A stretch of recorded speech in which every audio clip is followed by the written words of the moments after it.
This is Chattanooga Civics. I'm Nathan Bird. On April 13th, the City of Chattanooga will be holding a runoff election for mayor, as well as City Council seats in District 2 and District 5. Early voting has already started and will run through April 8th. Due to scheduling conflicts, I was not able to interview Isiah Hester before the general election, but I was able to sit down with him recently to discuss his campaign as he heads into the District 5 runoff against Dennis Clark.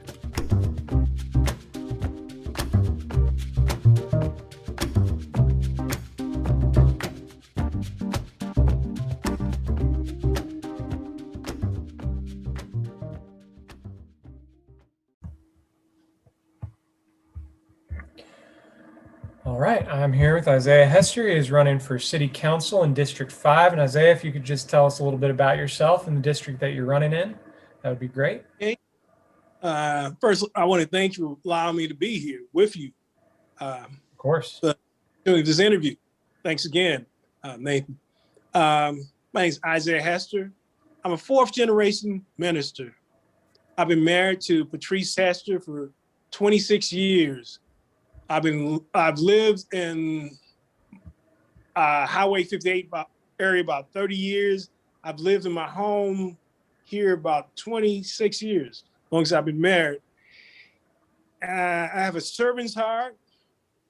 I want to be the voice for the people. I'm a fighter. I'm an advocate for those in my area. I've been the Neighborhood Association Vice President for 4 terms. And I want to make a difference in our community. I have a love and admiration for, for my community. And I want to make a difference here in District 5. Great. So if you could just spend some time kind of going through your overall vision, kind of your 30-second campaign elevator speech for, what do you want to do in this district and what do you want to do for the city as a whole? Okay. One of the things I noticed that in District 5, there are failing schools in District 5. And I think we should address that in the early stages. So I'm an advocate for early childhood development education.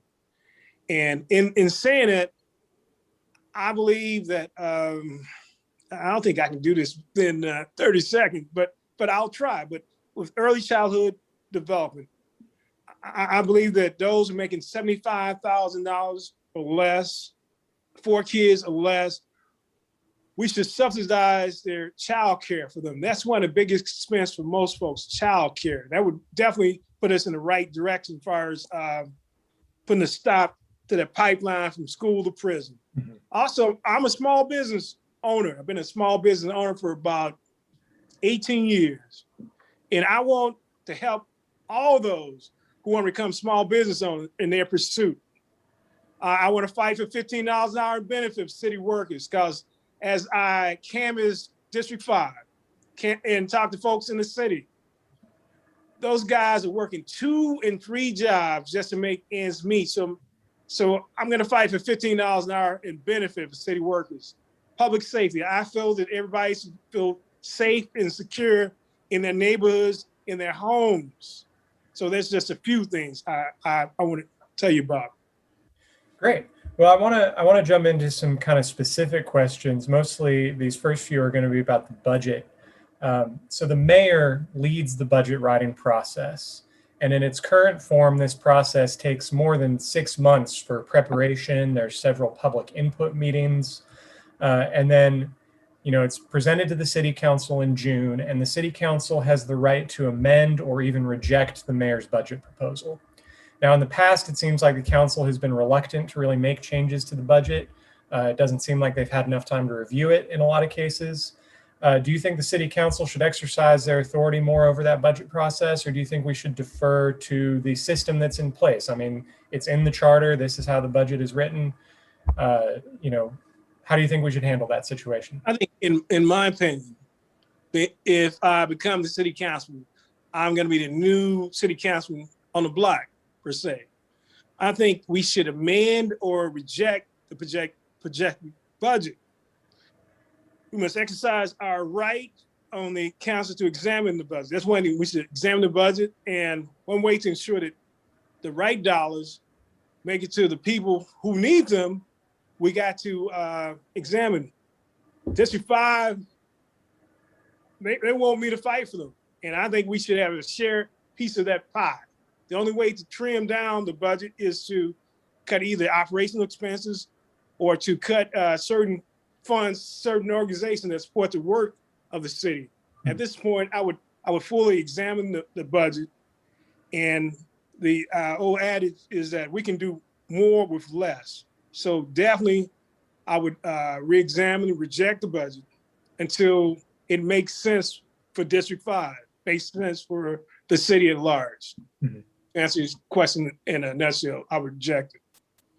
And that brings us into another question. A lot of my listeners, their kind of first interaction with the city budget was this past summer during the Black Lives Matter protests.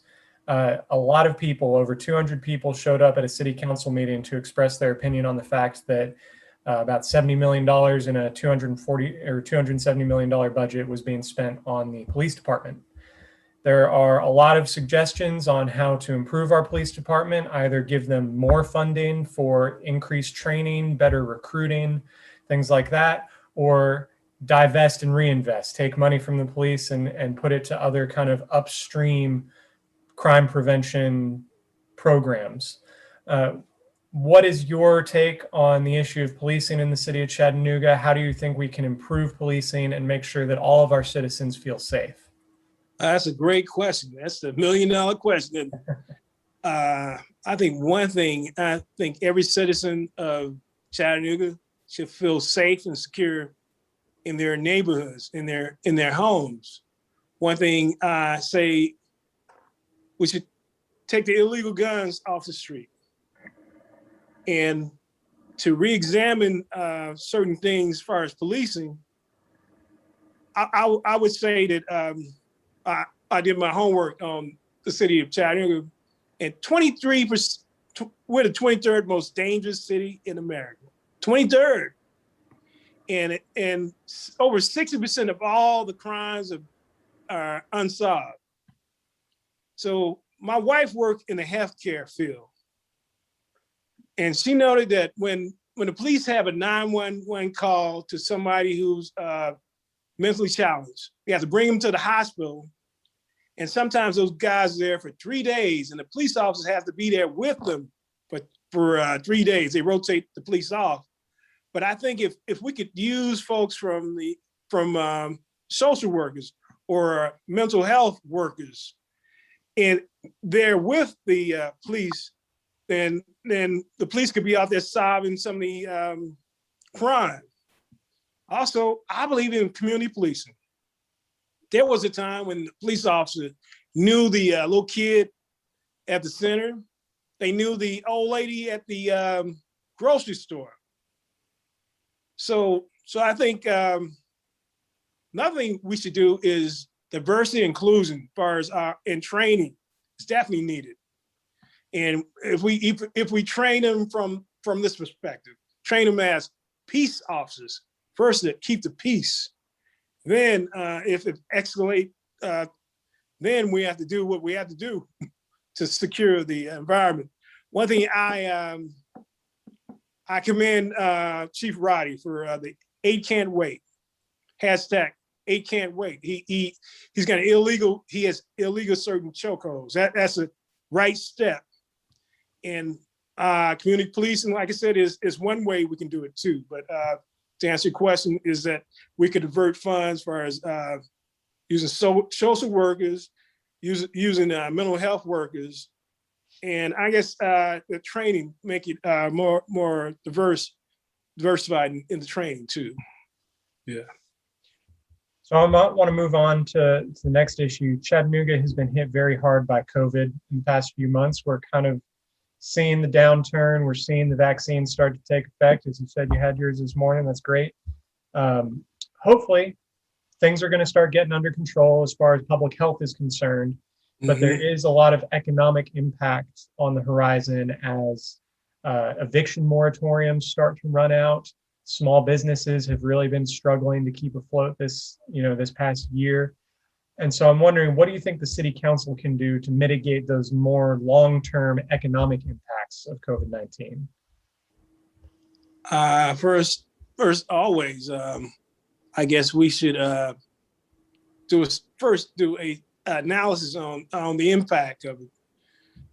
As a small business owner, I understand the impact, but I know a lot of folks who've been impacted by the COVID, who either lost their business or had to share their business with other folks. I think one way to ensure that those dollars make it to people who need them, mostly create small business grant program where those who are hardest hit have an opportunity to build back and recover and grow. We must be bold enough as far as this recovery to ensure that we grow our local economy from the middle out. This would include all of us, not just big business. So we grow it that way. I think that's the way we should do it as far as when we look at it from the city government angle. And then part of kind of a downstream issue of COVID-19, again, as these eviction moratoriums start to end, this is already an issue in Chattanooga, but homelessness has a real potential to kind of spiral after COVID. And so I'm wondering, do you have a plan to address homelessness in the city? What do you think the city council can do to improve the services we already have, and what new services do you think are needed? I first say it is a increasing dire situation as far as homeless, and my heart goes out to all those people who have been affected by COVID, who've become homeless. One thing we can invoke, I guess, the mental health arena. We could invoke Chattanooga Housing Authority too. So those who want to be housed. And we can vote, see how C&E plays in it as far as affordable housing, how we can relocate them. Job training too. Say if we got them a home, a place to stay, a job, then that's going to be impactful for the city as far as bringing tax revenues in too. It's going to be impactful for the city and also for that individual. He or her would be more productive in the city.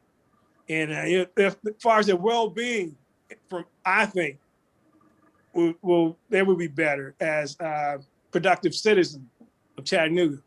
That's what we want to do, build back better, stronger families and stronger communities. We'll do it that way to answer the homeless problem. Mm-hmm. Great. So I want to switch gears a little bit and tackle something a little bit lighter. Chattanooga is making a name for itself as an outdoor destination.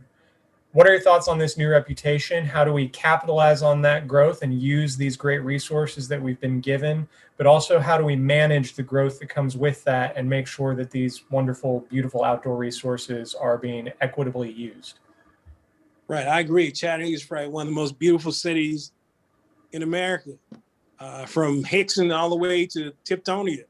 We're a beautiful city full of mountains, rivers, valleys, lakes all over town. And when you look at that, and as a business owner, Chattanooga tourism, one thing we want to do is, as a business person and the tourists as customers, when you look at it from a business perspective, you always want to keep the customers happy, keep them satisfied, keep them coming back. So we want to keep the tourists happy, satisfied, and coming back, because we know that's a big tax. They bring a lot of revenue into the city. Definitely. So I think one thing we can invoke, especially during the wintertime, I think it kind of tapers off a little bit. If we can invoke, because as I mentioned, all the beautiness of Chattanooga City is that I think one thing we should try to engage in more festivals in the city that would bring in additional revenue to the city. There's always should be something going on in the city of Chattanooga, making people want to come back, because Chattanooga indeed is a beautiful place. And we got to not take advantage of, or just this is what God has given us, Chattanooga, Tennessee, and we have to just capitalize on it. Just bring the people back, keep our customers satisfied, or keep the tourists happy. Right. I want to move on to a question about kind of government involvement. Chattanooga government still kind of has a reputation as an insiders club. The same kind of groups of people making decisions for the city. This is a complaint that I hear a lot from my listeners. How will you make sure that all Chattanoogans are equitably represented and also feel like they can be involved and heard in the government process? I think one way we can do it is, I think the board should reflect the demographics. Mm-hmm. I think the Mayor Berg's done a great job of that, put more young people in the city government itself. I think the boards and all that, I think it should be changed where we have different people in and out. It shouldn't be the same people sitting on these boards all the time, where we can bring influx of different mindset, different perspective when we do bring people in, new faces, new ideas in, where we can bring more innovation to the city. That's the only way we can do it. The only way we can continue to be a progressive city is that we involve more younger people and involve different faces with different ideas too.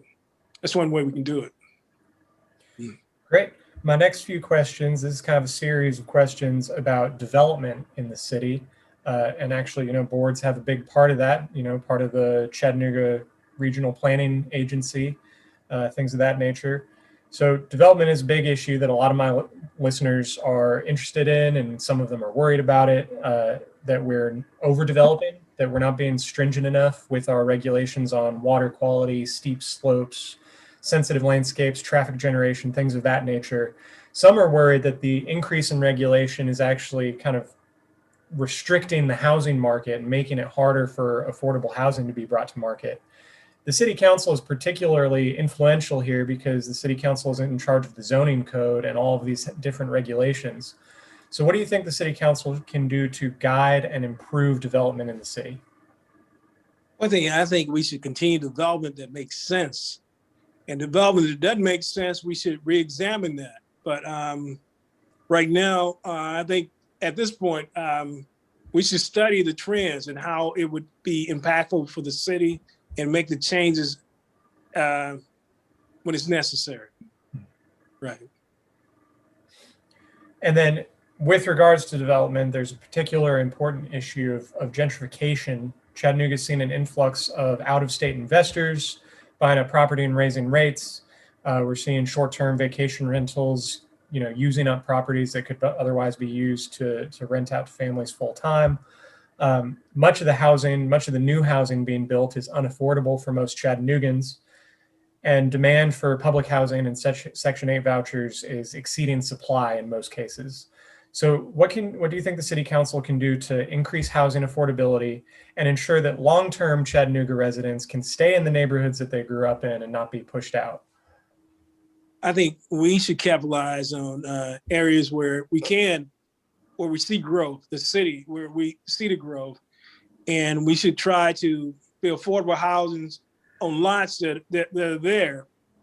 We have the first hand on it, and maybe the challenge is up to the city to be on the cutting edge of acquiring the lots, or ensuring that locals acquire the lots over other out-of-town folks who are getting these lots sight unseen, and bringing up the price of the housing market. But I think if we did that, we can ensure that those who need affordable housing can get affordable housing, because we have to jump on it. So I think that's another thing we got to re-examine and study, and we got to act quickly on that, because right now we have a shortage of housing, and the prices of housing is steady accelerating. So definitely something we got to study and re-examine too. Right. And lastly, with regards to development, is transportation.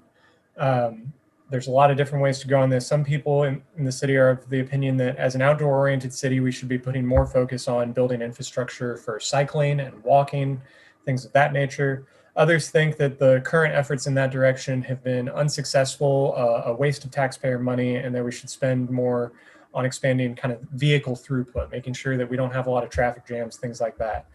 Everyone seems to agree that our current public transit system is deficient, but people disagree on how much effort we should spend on improving it, whether it's a lost cause or whether more money would help in that regard. What is your plan to address transportation infrastructure and make sure that our city is well connected? I think one thing, I think that cars should be free. I think if you had free car services to all, then those who don't have the proper transportation could get to work. That would bring help out our economy. Mm-hmm. But I think we should think outside the box with that one, and we should do both. Meaning that Chattanooga is a choo-choo city. Why not have a rail system that goes from Enterprise South all the way to like St. Elmo that will reach downtown? That way we would have cleaner air around here. There'd be less cars on the streets. And maybe we can park and ride. But I agree with both. We could do a mix of both, because I enjoy cycling, I enjoy walking too. So if we could meet each other in the middle and try to do both. If we can invoke the rail system, and we could continue all this greenway that's in the city. That's Chattanooga, like I said earlier, it's a beautiful city. And we got to capitalize on that. That's what bringing people back to the city. That's going to continue to bring revenue to the city. And it's going to continue to make Chattanooga the scenic city of the South. And people just love Chattanooga. And we have to change our mindsets and make Chattanooga one of the, if we can get the crime down, if we can solve affordable housing, if we can take care of the homelessness and all that, then I think people will continue coming to the city, enjoy the city, love and appreciate Chattanooga as we love and appreciate Chattanooga, because it's a great place to live, a great place to visit too. And then one last question. I want to make sure that, this podcast is supposed to be a chance for you to reach out to your voters, let them know what you're passionate about. So is there another issue that we haven't covered here that you want to make sure your voters understand that you're fighting for? I think one thing I want to bridge the gap.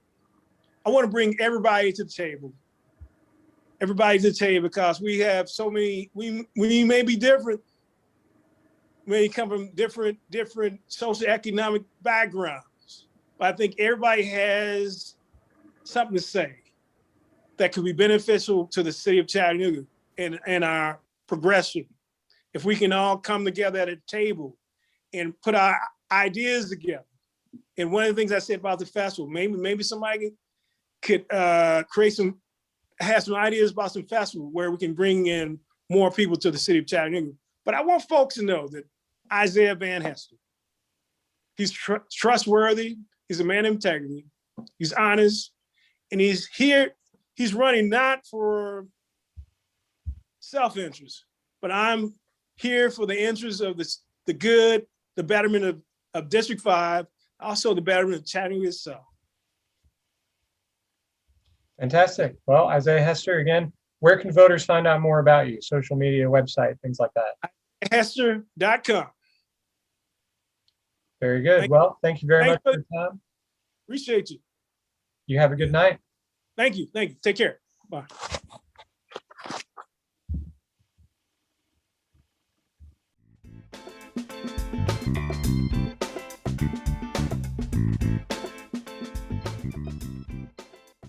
I hope you've enjoyed this episode of Chattanooga Civics.